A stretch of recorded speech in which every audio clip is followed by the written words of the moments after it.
U.S. officials have confirmed to ABC News that another high-altitude object was shot down Sunday afternoon over Lake Huron.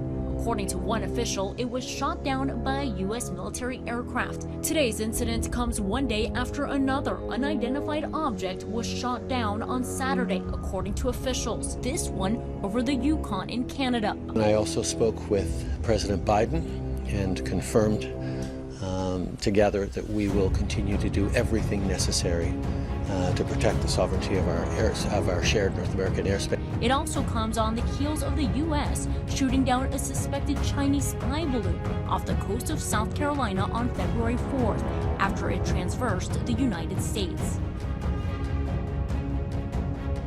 Kita ke spy balloon sebentar, lalu kita mendiskusikan sesuatu yang akan membuat kita semua shock. Alien are real and they're coming now. Amerika pertama kali menembak jatuh balon spy milik Tiongkok yang berisi alat surveillance kamera dan transmitter di atas Laut Atlantik. Yang dilanjutkan dalam seminggu ke depannya, 3 lagi ditembak jatuh pesawat tempur Amerika. Total jadi 4 balon mata-mata sudah ditembak jatuh. Tiongkok mengutuk keras serangan Amerika ke balon udara tersebut dengan mengatakan bahwa balon tersebut adalah balon cuaca milik swasta untuk kemanfaatan dunia, untuk data yang akan digunakan untuk melawan perubahan iklim. Lalu ada 4 balon lagi melintas Amerika Latin. Diduga Tiongkok telah mengirimkan lebih dari 10 balon pengintai dengan ketinggian 60.000 feet di atas permukaan laut. Sangat tinggi sekali posisinya, di mana balon-balon tersebut sudah melintasi 40 negara di 5 benua. Secara fakta lapangan, keempat balon tersebut adalah milik Departemen Pertahanan Tiongkok yang ditembak jatuh oleh Amerika dengan peralatan surveillance kamera perekam, transmitter, antena dari perusahaan kontraktor pertahanan Tiongkok, BUMN militernya Tiongkok. Dan bagi dunia,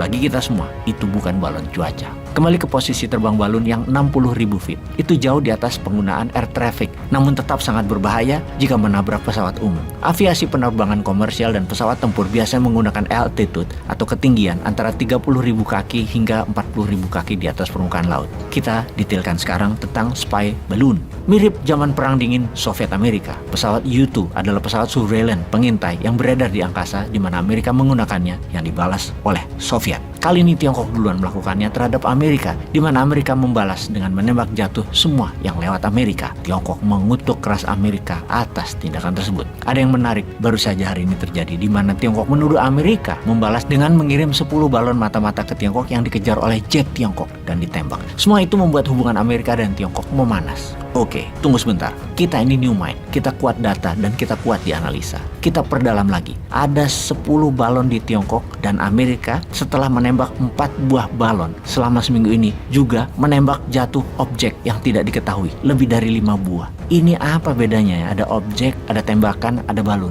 Oke, kita detailkan lagi. Fakta lapangan yang ditembak di Tiongkok dan 5 di Amerika, semuanya di ketinggian 30.000 dan 40.000 kaki dan bentuknya berbeda dengan balon pengintai. Di jarak 30.000 dan 40.000 kaki dari permukaan laut harus ditembak memang karena berbahaya bagi dunia aviasi. Tapi itu benda apa? Benda apa yang ada di wilayah udara dunia, terutama di wilayah Amerika dan Tiongkok yang memiliki Space Army, punya angkatan antariksa mereka tersebut. Sekali lagi kita rangkum informasinya. Militer Amerika tembak 5 UFO minggu kemarin. Pesawat jet Tiongkok mengejar UFO di atas provinsi Shandong. Jadi di tengah-tengah perang Amerika-Tiongkok urusan spy balloon, 2 negara adidaya ini ternyata mengencounter temuan baru, unidentified aerial phenomenon. Dan lucunya, sekarang kedua negara tersebut saling tukar informasi tentang UFO. Kita samakan bahasa umumnya dulu sebelum lanjut. Saat ini saintis dan Pentagon tidak lagi menggunakan istilah UFO atau unidentified flying object. Istilahnya sekarang adalah unidentified aerial phenomenon, disingkat UAP. Top Pentagon official melaporkan ada lebih 400 possible UAP encounter dalam 15 tahun terakhir, di mana awalnya Pentagon menduga ini adalah alat Tiongkok, namun makin kesini makin jauh beda. Fenomena bukti awal misalnya ada video di pesawat F-16-nya Amerika, radar footage-nya di tahun 2004 bocor ke publik, yang akhirnya pemerintah Amerika mengakui this is real, UAP is real.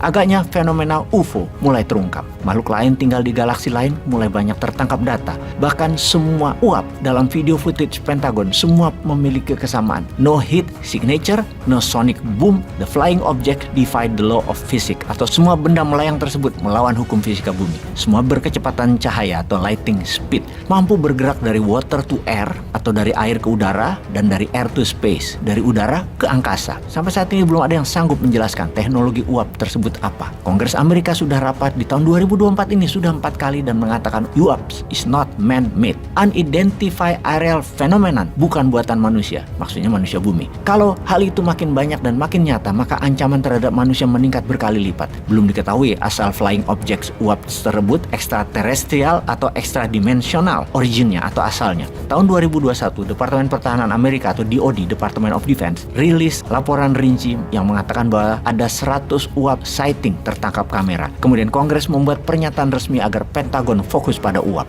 Objek yang tidak bisa dijelaskan oleh para ilmuwan saat ini atau current scientific models sama sekali belum bisa menjelaskan fenomena UAP, namun makin sering muncul kehadirannya. UFO, Crop Circle, Area 51, Aliens Lab on Dulce, Project Blue Book, Project High Jump, dan testimoni Buzz Aldrin, Bob Lazar, Carl Sagan, para saintis saksi mata dan ahli lain-lainnya harusnya jadi perhatian pemerintah Indonesia. Sudah waktunya Departemen Pertahanan Indonesia juga mulai mengkaji fenomena UAP. Stephen Hawking dan juga Elon Musk khawatir advance teknologi ekstraterestrial alien tidak seramah itu kepada manusia dibandingkan bule-bule Eropa yang merampok Asia, Afrika, dan Amerika Latin. Jangan-jangan manusia bisa dianggap virus yang mematikan dan merusak semesta yang harus dimusnahkan.